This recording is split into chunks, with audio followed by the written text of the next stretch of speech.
Hi, I'm Mohit Lalwani and this is India Inc. This is a show where we teach you about the people who have gone away from the conventions of normal business. Do you want to be an entrepreneur? Well, there isn't a formula that you will find in a book, but it will help you to tune into India Inc. each week and hear from those people who have tried and succeeded. Now, Anurag Batra took a chance a long time ago with a fresh business idea. Now, it didn't work out, but as luck would have it, his company's newsletter became what is today his entrepreneurial venture. This is exchange4media.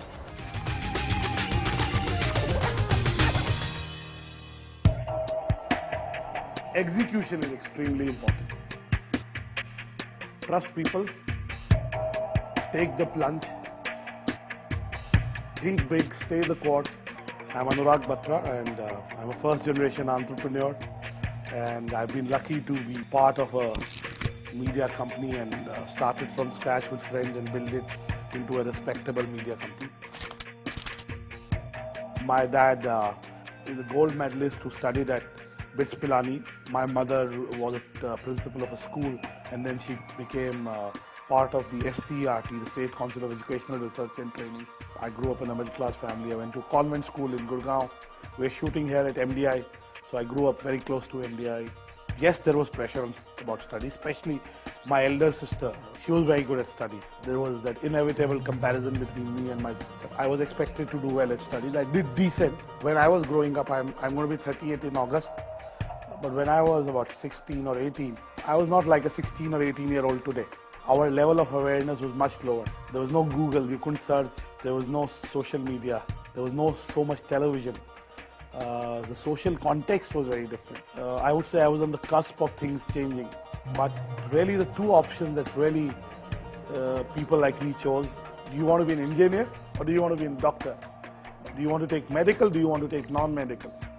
So I decided that I want to be an engineer. I never enjoyed engineering, and I must tell you that when from class 12th I went to engineering.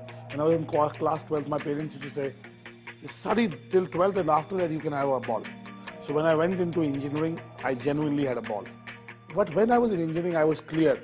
By that time, I was exposed to many things, and I always read a lot. Even when I was 8 years old or 10 years old, so I was clear that I wanted to go to a good business school. But business school happened to me, MDI happened to me. Even that happened excellently. I must tell you that I never appeared for CAT. The year that I got into MDI, there was no CAT admission. In fact, my wife still jokes that the quality control in MDI was bad. That's why people like you got in. Probably it's true. You know, I probably was destined to come to MDI, and I never regret that. Business school provides an environment where you learn from your peers. So it's a pressure cooker atmosphere. You have no choice but to come out boiled, so to say. I can say a lot of things, good, bad, have happened accidentally. They happened, and then you might have gone a little bit distance by planning. Most people don't know that I did not start my career in media and advertising. Most people think I was born in the media industry. So I got a campus offer from an IT company called Mass Tech. And I was all set to join, but I went and saw an expat gentleman at a real estate consultancy firm called Colliers Jardine. And I was charmed by what he said to me, and I joined Colliers Jardine in the start of my career. So I started doing real estate broking. In fact, I remember my dad said to me in Hindi that agar real estate broking hi karni thi to itna padhne likhne ki kya zarurat hai? I did well, then I got bored. I thought I knew everything. Then I joined AMF Bowling because AMF used to be our client. I was not very successful in that job. We couldn't sell enough bowling alley. Bowling didn't pick up in India, both as an investment and as a sport. The business shut down after a while. And then I joined HTA as the head of outdoor media. There's a subsidiary called Portland. And that's where me and a batchmate of mine from MDI, Amit Agnihotri, we thought of this idea called exchange4media. We said we want to build a B2B exchange, a marketplace where buying and selling of media time and space happens, where media sellers put their inventory and there is a price realization from buyers. And we said as the number of media options are multiplying, the inefficient way of media planning and buying could be made efficient through this marketplace. It was more like a one night, one day decision. There was some research, and I always believe if you want to do something well, be in it fully.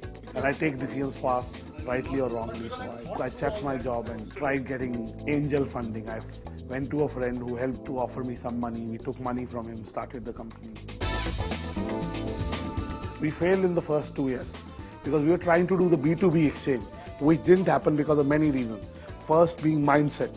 Second being Indian media is not standardized. Third, the process involves a lot of physical face-to-face contact, unlike the US.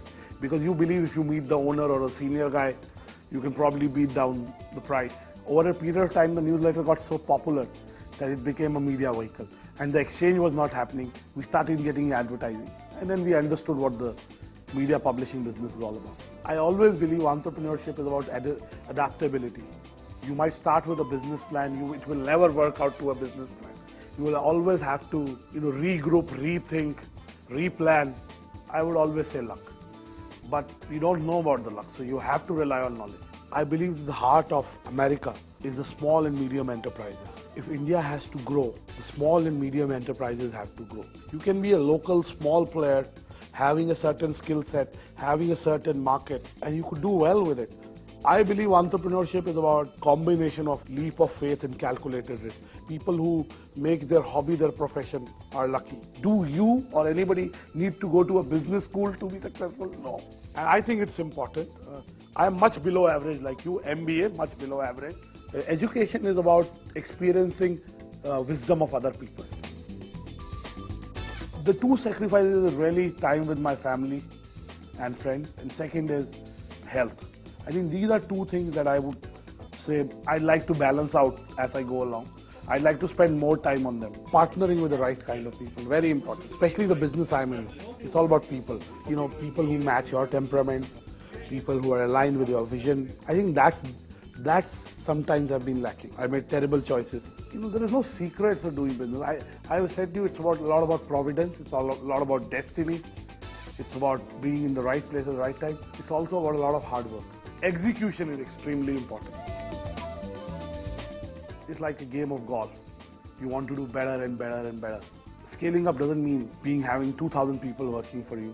It's about having maybe 200 great people working for you, doing great work, which is exceptional, it is profitable. Going forward, what I want to do is to build a business, a media company, which builds communities digitally.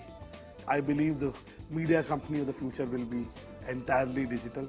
See, most of the people turn entrepreneurs because they believe that they can do something better. They don't want to undergo the administrative rigmarole. They believe that they deserve a better standard of living. But the most important one is your calling. When you start, sometimes you can be that big fish in a small pond, and eventually you can be a big fish in a big pond.